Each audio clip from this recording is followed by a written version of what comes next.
guys, this is Hubs, and today we're going to look at the efficiency of the Jewel Parade versus the Weekend Vortex. So before we actually look into the data that I collected, the basis of the experiment is based on two factors. Number one is energy is the most important resource, and number two, Jewel Parades are only available for 1 hour. So because of the two factors, energy is the most important resource and Jewel Parades are only available for 1 hour, the data collected in here is based on the amount of energy I used in 1 hour to run the Jewel Parade, and then I take that amount of energy and I run as many Vortex dungeons, Weekend Vortex dungeons, until the amount of energy used is equivalent to that of the Jewel Parade. And you can see that the time it took to use 390 energy, which is the only amount that I could use to match 375, took 1 hour, 19 minutes, and 39 seconds to run, and it was 13 runs. On top of that, there's many different ways you could go about running these dungeons, but for this experiment, I chose that because time is such a huge factor in Jewel Parades, it's actually, and it is probably more efficient for me to only use Brave Burst on battles that have at least 3 to 4 enemies. That way I'm not wasting time overkilling each and every enemy for the max amount of possible Zel that they can drop, and then I'm actually just running more Jewel Parades so I can just collect or get more drops or unit drops. Whereas in the Weekend Vortex, I try to Brave Burst as much as possible. Usually I was able to use 5 to 6 Brave Bursts per battle or per round, and if I did that with my units, I was actually able to recover all of the Brave Crystals for the next round, so it's basically infinite Brave Bursts for the most part. So for the squad setup, I use 3 5-star Kikiris, 1 5-star Alice, and 1 5-star Lemia, if that's how you say her name, and they all have Zel Knight rings equipped to them. Obviously, you would probably get higher Zel drops, or higher amount of Zel earned in both dungeons if I was using 5 5-star Kikiris, but I didn't have them at the time. I'm still leveling them up right now, actually. But regardless, when I'm comparing either the Weekend Dungeon or the Jewel Parade, because I'm using the same party and the same spheres for both of them, that really shouldn't be a factor. I mean, from what you can see, likely the amount of Zel you would earn would increase slightly, but not too much, so for the comparison, it doesn't really matter. So next, you can see I have all the raw data collected here. I have 2 tables, one for the Jewel Parade and one for the Weekend Vortex. I have both of these files, actually the raw data in text files, which I have a link to in the description, and you can take a look at them if you want to. In addition to that, I also have the Python script I use to parse and analyze the data attached as well. Please don't judge too much. I wrote the script really fast and there might even be mistakes in it. It's for you guys to find out if there are and let me know. Yeah. But if we start taking a look at the data now, you can see the difference between the Jewel Parade and the Weekend Vortex in terms of units captured. So for the Jewel Parade, we got 64 ghosts, 60 kings, and 6 gods. In the Weekend Vortex, we have 14 ghosts, 1 king, and 8 gods. And that makes sense because in the Weekend Vortex, you generally catch the god in the last stage, which is why the god count is so high, but you rarely see kings. And then for ghosts, you see them, but you don't always capture them, whereas in the Jewel Parade, every battle is 100% catch rate for at least 1 ghost, king, or god. So if you break this down, the average ghost you catch per run in a Jewel Parade is 2.46, average kings is 2.307, and the average gods you can catch is 0.2307.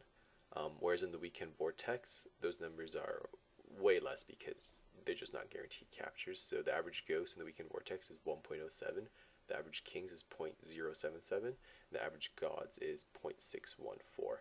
And those numbers might not make sense to everybody, but if we move on to the next slide, you can see that there's actually, you can break down the capture rates for the Jewel Parade, which these ones really matter because the capture rate is 100%. So you can see from the data that I collected, the percentage to catch a ghost was 49.23%, kings were 46.15%, and gods were 4.615%. And realistically, it looks like the numbers kind of tend towards ghosts are captured 50% of the times, whereas kings are 45% of the time, and gods would be 5% of the time. Obviously, that might not be right, but it is a pretty good guess. The weekend vortex capture rates aren't really as important because you aren't guaranteed to have one jewel, ghost, king, or god captured at the end of each battle. The only one to me that really mattered or that people might care about is the capture rate of the god in the very last stage, because it's actually pretty high. In the data I collected, it was about 61.5%, 54% of the time that I actually caught the god. And realistically, it's probably 60%, might even be 50% or 70. I didn't feel like I ran enough trials to be confident about that number, but the thing to take away from this is that if you're running the weekend vortex dungeon, you could get really unlucky and just not capture the god at the end of each run, which is a huge loss in amount of Zel you could potentially earn, because the god is 50k gold, which is about half of the gold you would make per run if you caught it, or you would normally get if you caught it. So for the analysis of the actual amount of Zel you did earn, or I did earn in the experiment, over 390 energy being spent. The total Zel for the Jewel Parade was about 2.3 million, whereas the Weekend Vortex was only about 1.4 million, which is actually a huge difference.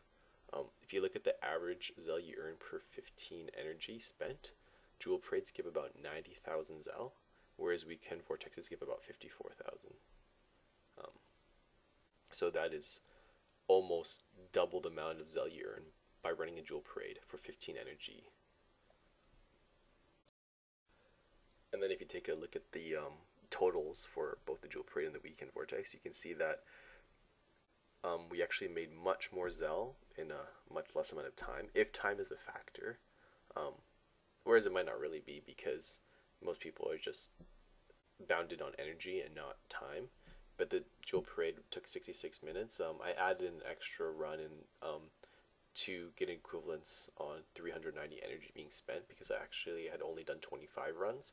So I basically just took the average Zel earned or the average captures, and I added one fake row of data, which shouldn't really affect too much. So the total time ended up being 66 minutes for 390 energy, whereas the Weekend Vortex was about 80 minutes. The total runs for the Jewel Parade were 26, whereas the Weekend Vortex was 13. The total experience earned. So this is a factor you might consider if you're running these dungeons, is that the Weekend Vortex you actually make more than double the experience you would in a Jewel Parade. I don't think that's a factor at all, because I wouldn't be running the Weekend Vortex for experience, because Vortex dungeons generally have really bad experience to energy ratios anyways. So for me, I would be more concerned about the Zel. And as you can see, 2.3 million compared to 1.4 million, that's a huge difference. And at the same time, for Karma and Experience, I say the same thing. I'm not running these Weekend Vortex dungeons or Jewel Parades to earn Karma. I'm doing it for the Zel. So in the Jewel Parade, you literally make 0 Karma, whereas the Weekend Vortex, I made 70,000, which is, it's a pretty big difference. But again, like, Karma is not a concern for me, and especially when you're endgame, and like I have close to 9 million Karma stocked up doing absolutely nothing. So again, not really an issue for me. If we take a look at the rates now, so there's 2 different categories here. One is per minute, and one is per energy. Per minute is, I guess, for people who just gem their way through content. I mean, you're not bounded by energy, so really you're just looking at how fast you can gain experience, Zel, and Karma. So you can see that experience-wise, the Weekend Vortex is much better, at 686 experience per minute, whereas the Jewel Parade was about 394 per minute. Zel, you're making basically double in the Jewel Parade per minute, whereas the Weekend Vortex, yeah, it's like 17,713. It's not that great. For Karma, Jewel Parade, you make a flat 0, Weekend Vortex, I was getting 15 karma per minute. And you know, the per minute stats aren't that great to look at because most people aren't really rushing through content. They're kind of just bounded by energy or bounded by the number of jewel parade keys they have. So I wouldn't really look at that stat too much. The important one we do want to look at is experience per energy, Zel per energy, and karma per energy, where most people are bounded by these because of energy. So for experience, you're making basically double in the Weekend Vortex per energy. For Zel, it's not quite double, but it is almost double Zel per energy in the Jewel Parade compared to the Weekend Vortex. So you can see it's much better to run the Jewel Parade per energy cost. As for Karma, again, still you get 0 from Jewel Parade, and you get about 180 Karma per energy at the Weekend Vortex. What we really care about though, and you saw on the slide before, is the Zel per energy ratio, where you're making 5,937 Zel per energy in the Jewel Parade compared to 3,618 Zel per energy in the Weekend Vortex. If you divide these numbers, you can see that the actual factor is 1.64, and this means that the Jewel Parades are 1.64 times more efficient Zel-wise. So if you're looking for Zel, the Jewel Parade is definitely the way to go if you're able to gem through the entire hour. If you're not, it's still more efficient for the runs you can run, but once you're out of your key, and if your only option left is the Vortex, then that's all you really have. So for myself, I can usually just sustain myself off one jewel key a week, plus maybe a little bit of Weekend Vortex if I have the energy to. And this is if you're also gemming through metal keys and you're getting 1 hour's worth of metal units every single time you use a metal parade key. Yeah, so that's pretty much it. I mean, it's when it comes down to it, like the numbers are there. Jewel Parade is definitely better for Zel, but not everyone gems through content. Not everyone has infinite keys. So when it comes down to it, Jewel Parade when you can. Yeah, thanks.